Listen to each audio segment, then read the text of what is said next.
Happy NFL Free Agency Eve. I am Harrison Graham. Welcome to Chicago Bears Now. When you wake up tomorrow, we will be live breaking down day one of the legal tampering period. And on today's show, we're going to take a look at the top free agents the Bears could sign at pretty much all positions, at least positions of need. There's a few we're not talking about, like corner and linebacker. But other than that, we're pretty much going through the list here. All 8 of these positions are guys we're going to break down here. It'll be kind of a rapid fire, lots of names at different positions: edge, receiver, center, safety, defensive tackle, running back, tight end, veteran backup quarterback if they do go the rookie QB route like a lot of us think they are. We'll take a look at all of that and at some internal free agents toward the end of the show. In total, 100 free agents are being discussed on today's video, so buckle up. You going to be there tomorrow? You going to join us at 11 a.m. Eastern Time, 10 a.m. Central, live Bears free agency coverage here on Chicago Bears Now. If you're going to join us in the fun tomorrow, like this video, hit that like button. It's going to be a hell of a time. We appreciate everybody who shows up tomorrow. Okay, we'll start with edge, and to me, there's a big 3, and then it kind of dips off, and really you could say a big 1, the next 2, and then kind of the next tier. Obviously, Danielle Hunter's the big name. Productive player, does have some injury history. He is a little bit older, but obviously 16 sacks last year. Bryce, Huff, Jonathan Greenard. Huff, pass rush specialist, doesn't play the run that well. Greenard, more well-rounded, not as good of a pass rusher, so I could see the Bears actually maybe being more interested in him because he's more of a 3-down player. I don't think Danielle Hunter happens at this point. There was a time where I thought the Bears might take a swing there, and look, they might, they could, but I don't know if they're going to go with a 4th big defensive contract at this point in time. So we'll see. I kind of feel like the Bears could dip into this market a little bit. That kind of next tier of players, someone on a 1-year deal. Kind of what they thought with Yannick Ngakoue, but hopefully someone who produces a little more. I don't know how they feel about Chase Young at this point. Jadeveon, Clowney, Za'Darius Smith, couple of options. Could you bring back Leonard, Floyd? He had a good year in Buffalo. Josh Uche is a young player that they could take a swing on. He was really good in 22, took a step back in 23. Andrew Van Ginkel, Dorance Armstrong. Michael Danna is interesting. Ryan Poles connection. He's been a solid player for the Chiefs the last couple of years. He probably gets priced out of their plans in Kansas City. Carl Lawson, AJ Epenesa, connection with Eric Washington, obviously. He's more of a rotation guy, but could be an interesting addition. So edge is obviously a position of need. We'll see if they address it in free agency. Okay, let's go to receiver. We'll start with the guy who's kind of separated himself as the top free agent, Calvin Ridley, because, of course, T. Higgins, Michael Pittman been franchise tagged, Mike Evans re-signed with the Bucs. That leaves Calvin Ridley as kind of that top guy. Still some buzz. He'll re-sign with Jacksonville, but he is available. I don't really expect the Bears to swing big here because I think Chicago's thinking is probably, okay, we'll get a number 3 type of receiver in free agency, and we're going to get a true number 2 type that has future wide receiver 1 potential in the draft. A Rome Odunze, Malik Neighbors, maybe even a guy like an Adonai Mitchell or a Brian Thomas. But I'd be a little surprised if they went for Calvin Ridley. That could change, but it would surprise me. I think one of these players could make some more sense. I don't think they'll bring back Darnell Mooney based on recent chatter. I wouldn't be opposed to it, though. Marquise Brown's an interesting guy. He could be your number 3 speed demon on the outside. Gabe Davis, really good blocker. He's kind of been a big game performer for Buffalo, although he's inconsistent. Curtis Samuel's a fun player. OBJ, I'd be surprised. I think he'll go to a veteran team. Tyler Boyd's interesting. Kendrick Bourne as well. I like Josh Reynolds a lot. Obviously knows the NFC North. I'm lukewarm on Michael Thomas and DJ Chark. Both just have too many injuries for me. I think Curtis Samuel, Tyler Boyd, Gabe Davis, I'll throw Josh Reynolds in there. Like one of those guys to come and be your number 3, and then you get that big number 2 in the draft, Neighbors, Odunze, someone like that. That'd be great to have that type of trio along with DJ Moore. So we'll see how they approach it. Again, I'm not out on Calvin Ridley. I just don't really expect the Bears to be in. Name a wide receiver that you think the Bears should sign. Who do you want Chicago to go get to run routes for this team next year? Drop his name in the comments right now and let me know who that player is. Okay, centers. Obviously, we'll talk Ryan Bates in a second, but if you still think they need to add there like I do, Lloyd Cushenberry, I think he'll be too expensive, but he's out there. Connor Williams is interesting, especially if they're comfortable with Ryan Bates, at least in a short term. Connor Williams coming off that ACL, maybe you sign him and You don't rush him back. Whenever he's ready, he's ready. Andre James, Aaron Brewer, I think would be a good scheme fit. Tyler Biotish as well. Coleman Shelton, you got the connection with Shane Waldron, along with Evan Brown. Brian Allen also signed with the Rams a few years ago. He's had some injury troubles, but you could get him on the cheaper end of things. Now, Brad Biggs said the other day that he expects Ryan Bates to be the starting center. Now, I struggle with that idea. Again, you're kind of going with that Band-Aid approach, or in this case, projection approach, where he's never really been a full-time starting center. And the Bears have refused to kind of address this position, especially under this regime so far. So I don't love that idea. I guess I could get on board with it if you draft a center in the middle rounds to develop. But, yeah, I would still be looking at other options to bring in here onto this offensive line. What do you think? Do you think Ryan Bates will be that starting center? Type Y for yes, type in for no.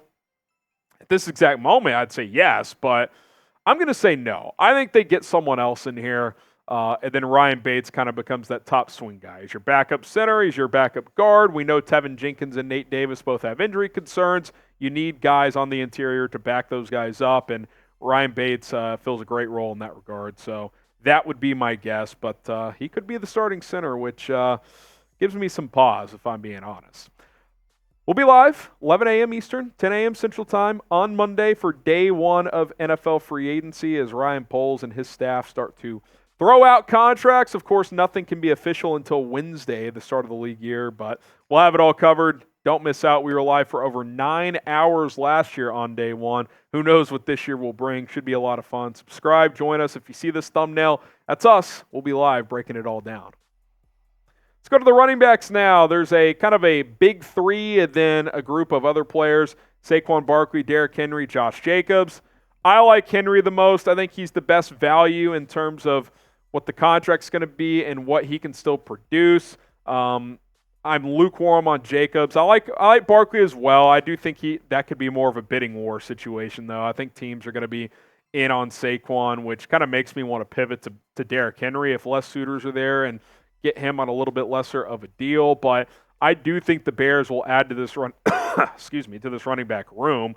Just a matter of if they'll go with kind of this bell cow type or maybe someone else, someone who can fit in a rotation. Like Austin Eckler took a big step back last year, but he's a much better receiving back than anyone the Bears have. I wouldn't mind a flyer on him to kind of be a 1A, 1B with Khalil Herbert. Herbert the better runner, Eckler the better receiver. With Tony Pollard, DeAndre Swift. Maybe take a flyer on J.K. Dobbins for cheap. He's had major injury concerns, but when healthy, he's been good. Devin Singletary bounced back last year, so did Zach Moss. If you want more of a bruiser, you got Gus Edwards. You could bring in A.J. Dillon. Deontay Foreman knows this team, obviously. Antonio Gibson as receiving back. It's a deep running back group. I mean, you can add to this room and get some good production depending on the style of back you want. So I expect the Bears to probably do so. All right, we go to safeties now. Interesting group this year because there's some really good players that are available. Xavier McKinney was surprised he didn't get at least the transition tag. He's still out there as of filming this. There's been chatter with the Giants that he could re-sign. So if you're watching this after a little bit later, then he maybe has already done so. And that's true with some of these guys. It's possible they've re-signed. We're filming this late on Friday afternoon. Justin Simmons got cut. I think he's still going to get a good contract, as is Cameron Curl.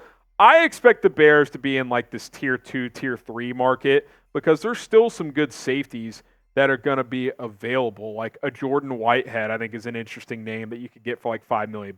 Geno Stone, not a great tackler, excellent in coverage though. If you're willing to live with tackling deficiencies there, I think he's a good option, really good ball production. Quandre Diggs is a veteran, just got cut. He's out there. Julian Blackmon, overlap with Matt Eberflus with the Colts for a couple of years. Darnell Savage, C.J. Gardner-Johnson, a couple of divisional options. Jordan Fuller, Alohi Gilman, both from L.A. You could bring them in here. So many safety options. Like, there are so many guys that the Bears can go get, and they're not all going to get paid. Like, some of these guys are going to get squeezed out. So you're going to be able to find a quality starter for maybe less than $5 million. So I kind of think at this position, that is how I would approach it if I was the Bears. I love Justin Simmons. I'm not giving him $12 million though. Like I'm using those resources elsewhere. So that would be my approach. Maybe they feel differently, but that is how I would address free safety. Join the family, subscribe, as we will be live all week long. I mentioned we'll be live on Monday starting at 11 a.m. Central, Eastern, 10 Central time, so don't miss out. But we'll have videos going out throughout the day as well, not just our live coverage. We'll break down every single signing that happens, any trade that happens, like Justin Fields gets dealt. Maybe he's already been traded by the time you watch this. Who knows? Subscribe, turn on notifications. We have you covered for all of it. All right, defensive tackle. Let's start with the big one, Christian Wilkins. I'm torn on this one. I told you guys in Saturday's video, I'm still open to it, but I'm not as all in as I was, because when I really thought about it, I'm like, do I want to give out another big defensive contract? The Bears have already given out 3. Tremaine Edmunds, also Montez Sweat, and Jalen Johnson. Do you want to give a 4th defensive player a big contract? I'm not completely turned off by that, but I also think you got to invest offensively too. So I think the Bears might show some interest, but they'll probably have a price ceiling like they typically do. Someone's likely going to outbid him for Wilkins anyway, because his market is going to be robust.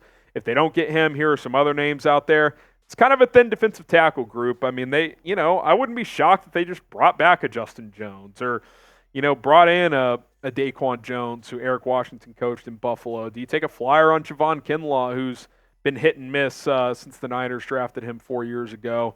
I don't think Leonard Williams is in play here. I think Seattle probably re-signs him. But, it's going to be interesting to see how they approach Wilkins, because he's clearly that top guy, other than Chris Jones, who we're not mentioning here, because I think he's close to a lock to go back to KC. But I don't know. I don't think the Bears are going to give him 4 years and $100 million, which is potentially what it's going to have to take to get him in here.